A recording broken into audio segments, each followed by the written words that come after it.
నమస్తే. సో ప్రస్తుతం మనతో మాట్లాడడానికి ఖైరతాబాద్ గణేష్ ఉత్సవ కమిటీ కన్వీనర్ సందీప్ గారు అయితే ఉన్నారు. అన్న నమస్తే. ముందుగా మహాగణపతి వినాయక చవితి శుభాకాంక్షలు ముగ్గుడ. సో ఎట్లాంటి ఏర్పాట్లు చేస్తూ ఉన్నారు? ఖైరతాబాద్ గణేష్ అనేసికి దాదాపుగా తెలుగు రాష్ట్ర ప్రజలు కావచ్చు, ఎక్కడెక్కడో రాష్ట్రాల నుండి ఇక్కడికి వచ్చేసి దర్శనం తీసుకుంటారు. సో ఈ సంవత్సరం ప్రత్యేకత ఏంటి? ఎలాంటి ఏర్పాట్లు చేస్తూ ఉన్నారు? ఇది 71 సంవత్సరము ఖైరతాబాద్లో వినాయకుని పెట్టి గత 70 సంవత్సరాల నుండి కనివిని ఎరగని రీతిలో మనము అన్ని ఉత్సవాలు జరుపుకున్నాము.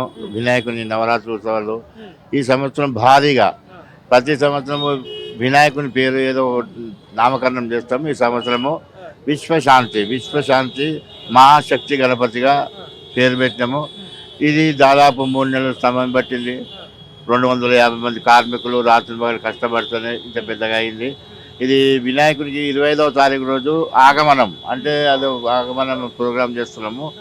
ఆగమనము అయితే కళ్ళు ఓపెన్ చేసి ఆ రోజు భక్తులకు దర్శనం ఇస్తాం. వినాయక చవితి కంప్లీట్ వినాయక 27వ తారీఖు వినాయక చవితి రోజు ఇక్కడ వచ్చే భక్తులకు ఎట్లాగైతే మనం ప్రతి సంవత్సరం ఏర్పాటు చేస్తామో ఈ సంవత్సరం కూడా అన్ని విధాలుగా ఏర్పాటు చేసి వాళ్ళకు ఎలాంటి ఇబ్బంది కాకుండా మేము ఏర్పాటు చేస్తాం. అంటే దాదాపుగా కొన్ని వేల సంఖ్యలలో భక్తులు వస్తూ ఉంటారు ప్రతి సంవత్సరం. మీరు చాలా జాగ్రత్త ఏర్పాట్లు చేస్తూ ఉన్నారు, ప్రభుత్వం కావచ్చు, డిపార్ట్మెంట్ సహాయంతో. సో ఈ సంవత్సరం మరి జాగ్రత్తలు ఎట్లాంటివి తీసుకొస్తున్నారు అంటే వచ్చే ప్రజలకు కాబట్టి ఏం చెప్పదు?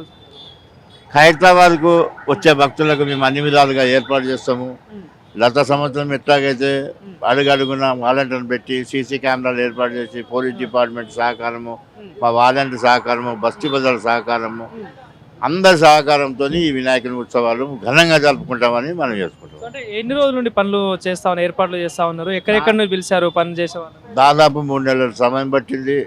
మొట్టమొదటిగా ఇక్కడ ఆదిలాబాద్ నుండి నర్సయ్య టీం కట్టెల షెడ్ వేసారు. దాని తర్వాత వెల్డర్స్ వచ్చారు, వైజాగ్ నుండి వెల్డర్స్ వచ్చారు, నాగబాబు వాళ్ళ టీము. దాని తర్వాత చెన్నై నుండి మూర్తి గారు, ఒడిస్సా నుండి జోగారావు గారు, అట్లా మా రాజస్థాన్ నుండి వాళ్ళు క్లే తీసుకుని వచ్చి వాళ్ళు ఫినిషింగ్ వర్క్ చేశారు.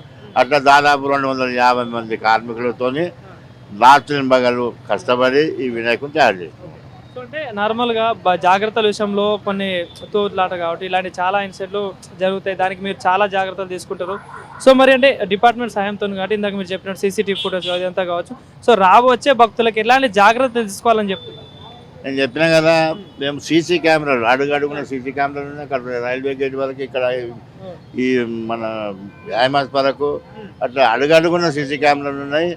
ఇప్పటి వరకు ఖైరతాబాదు కైలాసంలో ఎలాంటి ఇబ్బందులు కాలేదు, కూడా అని మేము అట్లాంటి ఏర్పాట్లు చేస్తున్నాము అన్ని విధాలుగా.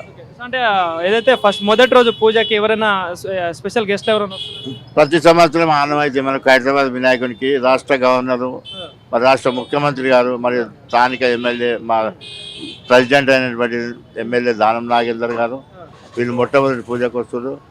ఈ వినాయకుడు ఏదైతే ఉన్నదో ఇది బస్తీలో ఉన్న వాళ్ళ సహకారము, ప్రజలు, మరి ఇక్కడ వచ్చే భక్తులు అందరి సహకారంతో ప్రపంచ రికార్డు సృష్టించడం. మనం ఈ సంవత్సరం కూడా ప్రపంచ రికార్డు సృష్టిస్తాము. మట్టి గణపతి చేసి ఇది 3వ సంవత్సరము, ఇది 4వ సంవత్సరము. అదే మట్టి గణపతిని రికార్డు సృష్టించిన మనం గత సంవత్సరం 70 అడుగులు చేసినాము. ఈ సంవత్సరం 69 అడుగుల వినాయకుడు, అది మట్టి గణపతి ప్రపంచ రికార్డు సృష్టించినాం మనం. సో ఇది పరిస్థితి. సో ఏదైతే ఖైరతాబాద్ గణేష్ ఉత్సవ కమిటీ కన్వీనర్ సందీప్ గారు చెప్తున్న మాట ఏంటంటే ఈసారి ఏదైతే దాదాపుగా గత 3 సంవత్సరాలు ఈ సంవత్సరంతో కలుపుకొని 4 సంవత్సరాలుగా కూడా మట్టి గణపతిని అయితే దర్శనం ఇస్తూ ఉన్నాం. సో ఈ సంవత్సరం ప్రత్యేకత సో చెప్పారు. అదేవిధంగా 69 అడుగులతోటి కూడా మనం దర్శనం ఇవ్వబోతా ఉన్నారు. సో ఎవరైతే భక్తులు వచ్చే వాళ్ళు కూడా కొంచెం జాగ్రత్తలు పాటించాలి అని చెప్పేసి కూడా దానికి సంబంధించి ప్రభుత్వ సహకారము, అదేవిధంగా స్థానిక ఎమ్మెల్యే సహకారంతో కూడా మంచి ఏర్పాట్లు అయితే చేస్తూ ఉన్నాం. అదేవిధంగా సీసీ కెమెరాల ఏర్పాట్లు కావచ్చు, ఇలా అన్ని ఏర్పాట్లు చేసి కూడా ఈసారి చాలా జాగ్రత్తగా ఏర్పాటు చేస్తూ ఉన్నాం. సో తెలుగు రాష్ట్రాలలో కావచ్చు, దేశంలో ఏదైతే వినాయక చవితి సెలబ్రేషన్లో భాగంగా ఖైరతాబాద్ గణేష్కి ఒక ప్రత్యేకత ఉంది, ఒక చరిత్ర ఉంది. ప్రతి సంవత్సరం ఒక్కొక్క అడుగు పెంచుకుంటూ కూడా మంచి అయితే ఈ ఉత్సవ కమిటీ నుండి అయితే ఈ అంటే వినాయక చవితికి సంబంధించిన ఏర్పాట్లు అయితే చేస్తూ ఉన్నాం. సో తెలుగు రాష్ట్ర ప్రజలు కావచ్చు, అందరికీ కూడా వినాయక చవితి శుభాకాంక్షలు తెలుపుతూ కూడా ఈ సంవత్సరం వినాయక చవితిని నవరాత్రి ఉత్సవాలు అయితే మహాగణపతి ఆశీస్సులతో కూడా అందరూ మంచిగా జరుపుకోవాలి, సంతోషంగా ఉండాలంటూ కూడా చెప్తున్న పరిస్థితి ఇక్కడ కనిపిస్తూ ఉంది. ఇది ఇప్పటివరకు అయితే అప్డేట్స్. సో చూసుకోండి.